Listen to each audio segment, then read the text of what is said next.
is in charge of the cleanup? For 4 days, we've been trying to get an answer to one question: how much total shoreline has been impacted by the oil since the spill started? But the United Command of the government and BP has steadfastly refused to answer our question. All they will say is that as of tonight, 52 miles of shoreline are currently impacted. And add to that the complaint from the Gulf that cleanup efforts are disorganized 59 days into the spill. Once again, we want to show you the organization chart showing the labyrinth of agencies involved in decision making. And David Muir was with two frustrated governors today. David? So frustrated, Diane. I'm standing on one of those giant barges tonight with the tanks meant to be vacuuming up the oil. It should be out well into the Gulf doing its work tonight, but on day 59, trying to figure out why it's still docked here and who's in charge was, well, exasperating. Case in point, Buras, Louisiana, where for the last 24 hours, those barges carrying giant vacuums sat here under orders not to move. All 16 of these barges have been halted. Is the most frustrating thing. Louisiana's governor told us he wasn't told why. The president has said you can pick up the phone and call him. Did you tell him this? Did you call him? We talked to the White House yesterday. They promised us that we're going to get it done as quickly as possible. And the problem is that every time you talk to somebody different in the Coast Guard, you got a different answer. Jindal says at one point the Coast Guard said it couldn't find the people who put those barges together.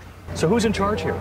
Well, the Coast Guard's the one that stopped them from going to work. But as governor of this state, can't you say, stay out there, stay working? Coast Guard came and shut them down. And then today, while we were there, word from the Coast Guard saying, go ahead. If you look behind me, you can see the first of the barges now heading back out into the Gulf after learning they can actually use them again. 16 of them have been sitting here. These vacuums all hooked up, ready to go. The governor says they could have been collecting oil.